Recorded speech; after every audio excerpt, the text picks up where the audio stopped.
ఇంట్లో కూరగాయలు లేనప్పుడు ఏం చేయాలి ఈరోజు అని టెన్షన్ పడుతున్నారా? ఆ టెన్షన్ అంతా బయటకు వదిలేసి చిన్న ఉల్లిపాయలు ఒక కప్పు ఉంటే, టమాటో ఒక కప్పు ఉంటే చాలండి. టేస్టీగా 10 నిమిషాల్లో ఈ చట్నీ చేసేవచ్చు. వేడివేడి అన్నంతో కలుపుకొని తింటే వావ్ ఉంటుందండి. ఇప్పుడు ఎలా చేసేది చూసేద్దామా? Welcome back to Sushant vlogs. ముందుగా స్టవ్ ఆన్ చేసి ప్యాన్ పెట్టి 2 టేబుల్ స్పూన్ ఆయిల్ వేసుకోవాలి. ఎక్కువ వేట అవసరం లేదండి. 2 టేబుల్ స్పూన్ ఆయిల్ వేసుకుని అందులో 1 టేబుల్ స్పూన్ శనగపప్పు, 1 టేబుల్ స్పూన్ మినపప్పు వేసి 1 నిమిషాలు కొంచెం ఫ్రై చేసుకోవాలి. అందులో ఒక తెల్లుల్లి తొక్కలు తీయకుండా వేయండి. తొక్కలు ఉంటే హెల్త్కి చాలా మంచిదంట. తొక్కలతో ఒక తెల్లుల్లి వేసుకోండి. తర్వాత 10 నుండి 15 గుంటూరు మిరపకాయలు. బ్యాడిగే మిరపకాయలు వచ్చి మన కలర్ కోసమే ఒక 3 వేస్తున్నాను. అది కారం ఉండదండి, జస్ట్ కలర్ కోసం అంతే. మిరపకాయలు 1 నిమిషం ఆయిల్లను ఫ్రై చేసినామంటే స్మెల్ చాలా చాలా బాగుంటుంది. ఈ రోజు నేను ఈ పచ్చడికి నాటు ఉల్లిపాయలు వాడుతున్నానండి. ఈ ఉల్లిపాయలు చిన్న చిన్నగా ఉంటాయి, టేస్ట్ సూపర్గా ఉంటుంది అనమాట. కాకపోతే ఒక్క ఇబ్బంది ఏంటంటే 1/2 కేజీ ఉల్లిపాయలు తెచ్చి మనం పొట్టు తీస్తే 1/4 కేజీ వచ్చిందనమాట. ఈ పొట్టు తీసేదే మనకి ఒక అరగంట పట్టేస్తుంది. చిన్న చిన్నలు కాబట్టి ఒక్కొక్క దీనికి పొట్టు తీసినప్పటికి మనకి అరగంట పడుతుంది అనమాట. అది కొంచెం పేషెన్స్గా చేయాలి.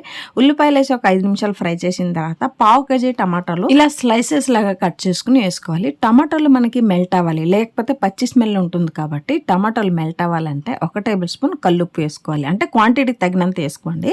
ఇందులో 1/2 టేబుల్ స్పూన్ పసుపు వేసుకుంటే మనం చేసే పచ్చడి కలర్ఫుల్గా ఉంటుంది. అన్నంలో కలిపేటప్పుడు అన్నం కూడా కలర్ఫుల్గా ఉంటుంది. ఈ జనరేషన్ పిల్లలందరూ కలర్ఫుల్ అని అడుగుతారు కదా. ఏదైనా కూడా పిల్లలకి నచ్చినట్టు చేస్తే చాలా ఇష్టపడి తింటారు. పసుపు మీకు వద్దంటే స్కిప్ చేసుకోవచ్చు. టమాటాలన్నీ ఇలాగ మెల్ట్ అయ్యేలా లో ఫ్లేమ్లో ఒక 5 నిమిషాలు మనం ఫ్రై చేసినామంటే టమాటాలన్నీ మెల్ట్ అయిపోతుంది.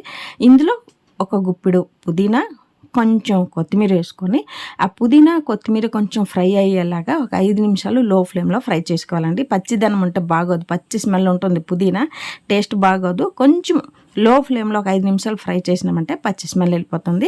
ఇప్పుడు అన్నీ ఉడికిపోయింది కదా, ఫ్రై అయిపోయింది. స్టవ్ ఆఫ్ చేసుకుని చల్లగా అవ్వడానికి వదిలేస్తాం. చల్లగా అయిన తర్వాత ఒక మిక్సీ జార్ తీసుకొని అందులో మనం ఫ్రై చేసుకుని అంతా వేసుకోవాలి. ఓకేనా?